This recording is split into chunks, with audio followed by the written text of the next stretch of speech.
हमको तो ये विश्वास हुआ पृथ्वी वीरों से खाली है, हमको ये विश्वास हुआ पृथ्वी वीरों से खाली है, हमको तो ये विश्वास हुआ पृथ्वी वीरों से खाली है। जनक जी महाराज ने कहा कि हमें विश्वास हो गया कि ये पृथ्वी वीरों से खाली हो गई। वहीं पर लक्ष्मण जी महाराज खड़े हुए। लक्ष्मण जी ने कहा कि किसी सभा में कोई राजकुमार बैठा हो, कोई खेत्री कुमार बैठा हो, तो ऐसे अनुचित शब्द नहीं सुन सकता है कि जो जितना मीठा होता है और वो अपना नाश कराता है, वो अपना नाश कराता है, वो अपना नाश कराता है। तो मीठे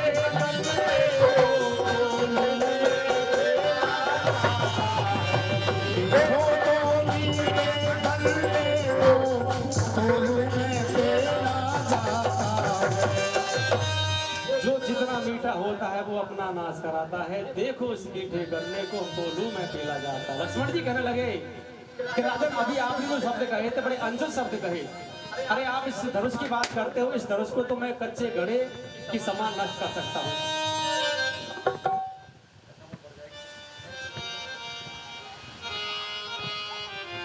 जैसे लक्ष्मण जी धनुष की तरफ बढ़ने लगे तो वहीं पर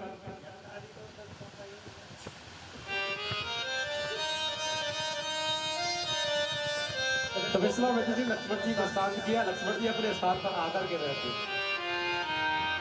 और भगवान राम को आज्ञा दी। जब भगवान राम को आज्ञा मिली, भगवान राम अपने स्थान पर खड़े हुए और खड़े होकर के भगवान राम ने 3 प्रणाम किए हैं। सबसे पहला प्रणाम अपने गुरु के चरणों में किया है। सारे तीर्थ धाम आपके चरणों में और हे गुरुदेव प्रणाम आपके चरणों में। तो पहला प्रणाम अपने गुरुदेव के चरणों में किया है और दूसरा प्रणाम अपनी सासू माँ के लिए किया है। भगवान राम की सासू माँ कौन पता है किसी को? कौन है?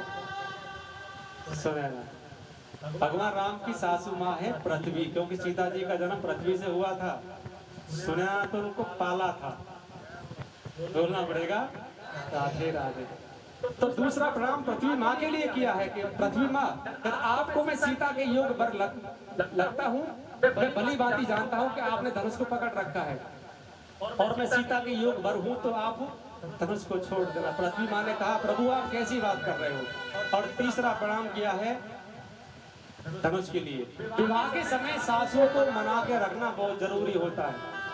जब विवाह के समय सासू नाराज हो गई तो बस एक ही बात कहती है कि मैं अपनी छोरियां लेके ट्रक के आगे कूद जाऊंगी, रेल के आगे कूद जाऊंगी, पर ना करूं तेरे संग ब्याह है। तो विवाह के समय सासू को मना के रखना बहुत जरूरी होता है।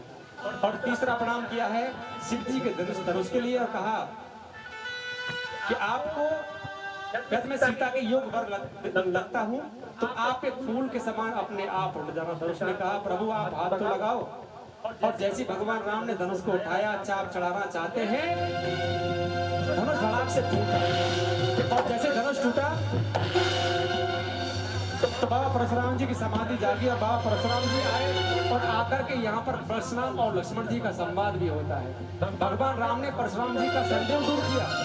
अब सीता माँ अपने हाथों में वरमाला लेकर के आई है। बड़े प्रेम के साथ सखियों के साथ गीत बरहार गाती हुई सखियों के साथ सीता जी आई। भगवान राम ने सीता जी के गले में वरमाला को पहना दिया।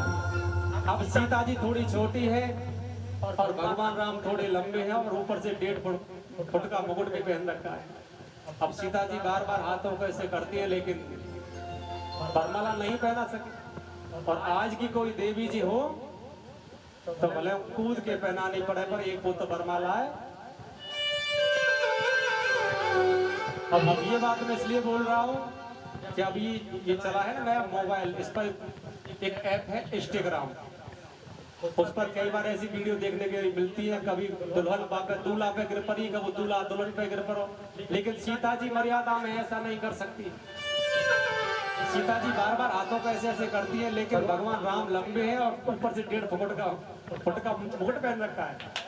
वो देखना पड़ेगा। तो सखियां जनक जी महाराज से कहने लगी कि भगवान राम तुम्हारे दामाद हैं, अपने दामाद से कहो थोड़े झुक जाओ। जनक जी महाराज विश्वामित्र जी के पास पहुंचे। विश्वामित्र ने कहा कि पहले कहते हैं कि पृथ्वी वीरों से खाली हो गई, अब तुम्हारा संदेह दूर हो गया, तो अब रघुकुल नरेश को झुकने के लिए बोलते हो। अब तुम जानो और तुम्हारी पुत्री जाने कि भगवान के गले में वरमाला कैसे पहना है। जनक जी महाराज एक कोने में चुपचाप दोनों हाथों को जोड़ के खड़ी हुई हैं और सखियां बड़े भाव से कहती हैं कि झुक जइयो तन